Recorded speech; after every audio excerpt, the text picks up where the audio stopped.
Welcome to another episode of Exilic Music's Unpack the Track. And this week we unpack the track called Ukukhanya, and we're joined in studio by the artist and producer himself, our very own teammate Mondzz. Check it out.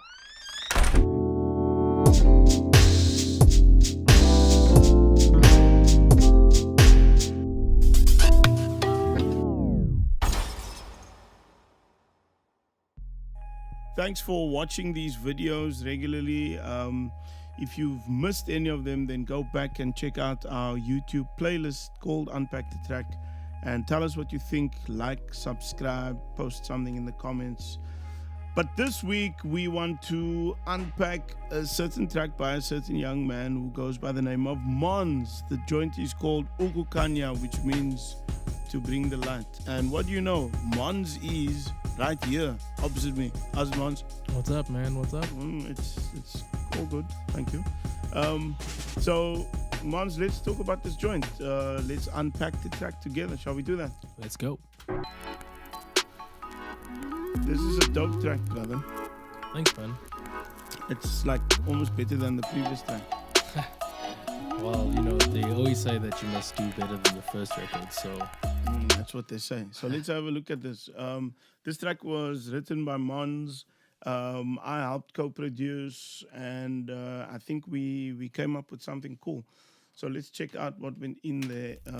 We had to put this record player static on just to give it that gritty, grungy vibe. Yeah, this is I mean, it's in the background, but you can feel it. Yeah. If it's not there, it's the absence is felt. A lot of the track is built around the synth chord. I can't even remember where this sound came from. Might have came from one of Logic's plugins, Alchemy. Yeah, possibly Alchemy, yeah. You can hear the velocity there in the second cycle. Obviously, we're hitting it harder. And so the chord gets a bit brighter. Yeah. And that's like the main progression in the song, the main loop in the song. Then you wanted to go very sort of African percussive. So talk us through this. Well, I was just hearing that sound when we were in the process of composing this, and this is the sound I was hearing, so we just needed to put it on there. Yeah. And it's not loud, it's not driving in the mix, but it's present. It's definitely present. Yeah. And then you did this gamelan, all these ethnic type sounds. Yeah, it just needed to work with the marimba. Yeah. And you can feel it much more when it's both of them. And the cool thing is the textures of those sounds aren't the same, or the timbres. If you listen to that.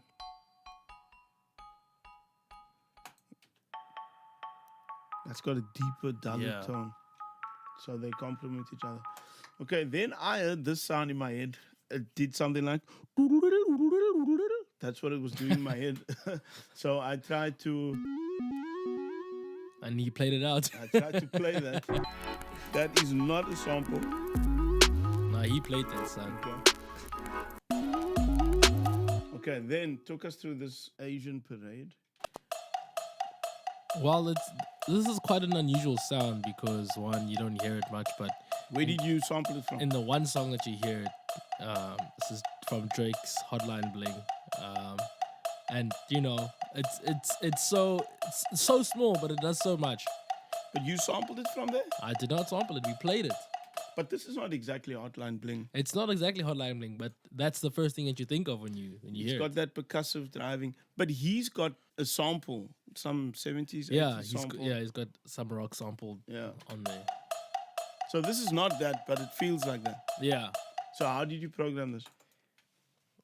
Basically, played it was 3 different instruments. It's one of the EXS patches on Logic. So again, a stock sound. Yeah. So it's right there given to you, so you might as well just use it. Yeah. But again, this is not a loop. It's not a loop. Played it. We should sell this as a loop. Actually.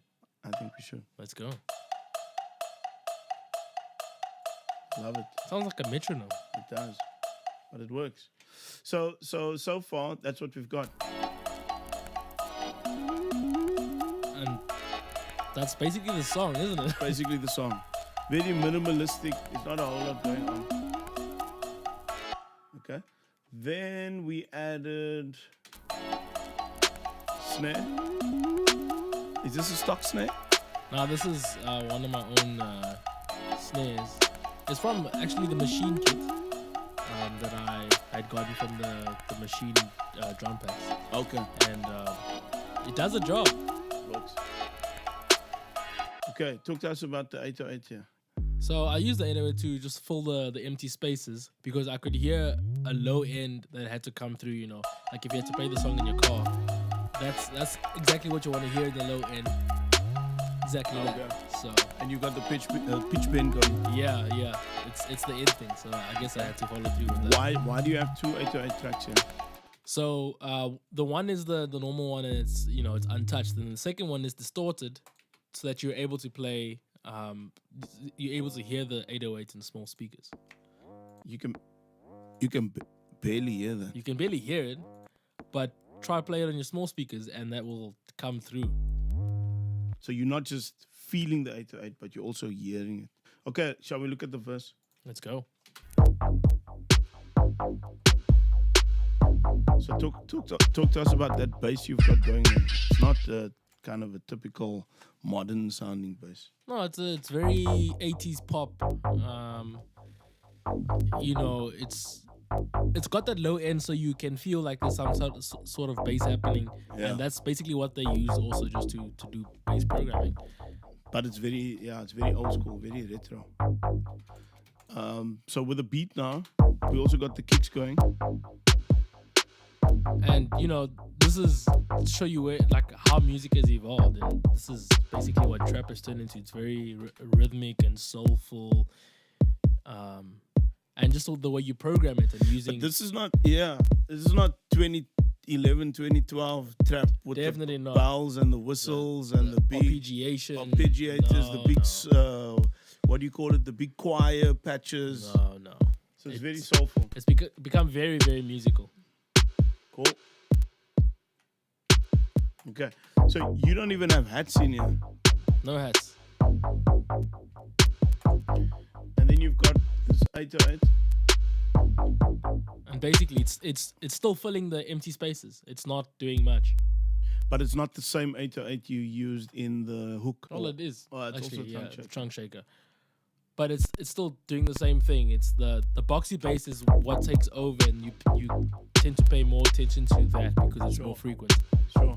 And that's the main part of the verse, except for that little sample there. I think that was that was all you know. And that's a stock Logic vocoder sample that I just chopped up and threw in there, just kind of gave it that old school retro 80s. So this is like funk trap. It is, basically. Okay, let's look at the second cycle in the verse. And then that Asian kid, it comes back in, but then it's playing something different this time. Sure. It's not as busy as it was in the intro. In the intro and in the chorus. So that intro is basically like a chorus part, a pre-chorus. Yeah. Okay, so that's just sitting there. And now you've added hats. And the hats are just filling in. They're not riding the beat. They're just doing triplets. Nice. Basically, that Asian kid is acting as a hat when the hat is just doing the triplets. Okay, and then we've got this forest. I think this was me as well. Also doing another little run there, but different from the one that we had going on in the intro. And I think it just helps to move the track along. Let's talk about this. It's called iPhone. So what happens when you type too quickly on your keyboard and you forget the letter H? So this is called iPhone because it actually comes from an iPhone. GarageBand on the iPhone has a couple of cool synth guitars and electric guitar sounds. And we literally played this using the iPhone with an audio cable just plugged into our interface. And that's how we got that. But there's some more guitars going on. So we hooked up a guitar to a guitar pedal. A physical guitar pedal. This is not one of Logic's plugins and ran it through quite a bit of reverb, and then put on one of Logic's rotor cabinets just to give it some additional depth and feels old and soulful. And that's basically the song. That's basically the song, yeah. Verse, and then the chorus is pretty much the intro, except for some more energy. So there's a crash on there now, and then we've got one more sound, which was, I think I played this. Yeah, you did play that. I think that was also in Alchemy. But again, I mean, once it was played, we just bounced everything down to audio and then chopped it up and kind of rearranged it to make it fit the song. And that's pretty much the joint. I mean, the rest of it is just the vocals. We'll come back in another video and talk you through the vocals. But that's the beat. Ukukhanya, Mondzz, produced by Mondzz with some additional production by me. Oh wait, there's that guitar. Hey. Man, we can't forget that guitar. Almost left you guys. But Almost left the guitar. We almost left you without the guitar. I think that's me playing. That is you. I can't play guitar. Nah. Not yet.